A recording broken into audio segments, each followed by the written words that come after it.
Penvision TV presents. এগুলো জুমার সালাতে যদি শেষ বটে উযু ভেঙে যায় কি করণীয়? একটা হাদিস দেখি রাসূল সাল্লাল্লাহু আলাইহি সাল্লাম বলেছেন যে সালাত শুরু হয় তাকবীরের মাধ্যমে এবং সেটা শেষ হয় সালামের মাধ্যমে।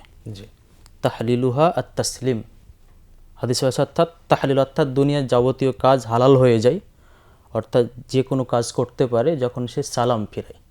তার মানে হচ্ছে যে সালাত বলতে বুঝে যখন থেকে আমি তাকবীরে তাহরিমা দিলাম, আল্লাহু আকবার বললাম, জি, তখন থেকে নিয়ে সালাম সালাম ফেরানো পূর্ব পর্যন্ত, সালাম ফেরানো পর্যন্ত। মানে এই গোড়াটা হচ্ছে সালাত।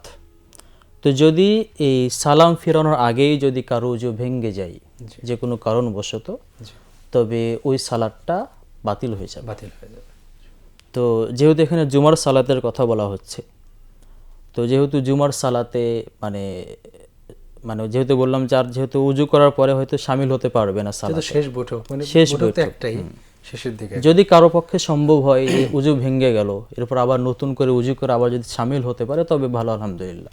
জি, তো যদি এখানে আরেকটা নিয়ম হচ্ছে যে যেহেতু তার উযু ভেঙে গেছে মানে সালাত আগেরটা বাতিল হয়ে গেছে, জি, তো এখন যদি শামিলও হয় সালাতে, তাহলে এক্ষেত্রে হাদিসে বলা হয়েছে যে যদি কেউ জুমার যদি মানে এক রাকাত পায়, অর্থাৎ রুকু পর্যন্ত হ্যাঁ, যদি রুকু পর্যন্ত রুকু পায় তাহলে সেক্ষেত্রে সে আর এক রাকাত আদায় করবে, মানে জুমা 2 রাকাতই পড়বে। 2 রাকাত পড়বে। যেহেতু এখানে তার পুরা 2 রাকাত এখন ছুটে গেছে, এর মানে হচ্ছে তাকে আবার 4 রাকাত পড়তে হবে, তারপর জোহরের সালাত পড়তে হবে। জোহরের সালাত পড়তে হবে যদি জামাত পায়।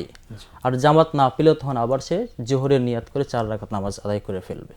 আচ্ছা, তো এই জন্য আমরা বলবো যে যদি সালাম ফিরানোর আগেই যদি কারো উযু যদি ভেঙে যায় কোনো কারণবশত, রুকুর পরে, জি, হ্যাঁ, মানে যে কোনো অবস্থায়, জি, যে অর্থাৎ অনেকে মত আছে, এরকম একটা মত আছে যে যদি মানে হয় মানে তাশাহুদে যদি উযু ভেঙে যায়, তবে অনেকে বলে থাকেন যে না ওই সালাতটা হয়ে যাবে।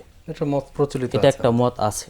তো এই মতটা প্রাধান্যযোগ্য নয়, গ্রহণযোগ্য নয়। হ্যাঁ, বরং প্রাধান্যযোগ্য মত এটাই যে যতক্ষণ সালাম না ফিরাচ্ছে তার আগ পর্যন্ত যে কোনো কারণবশত উযু ভেঙে গেলে ওই সালাতটা বাতিল হয়ে যাবে।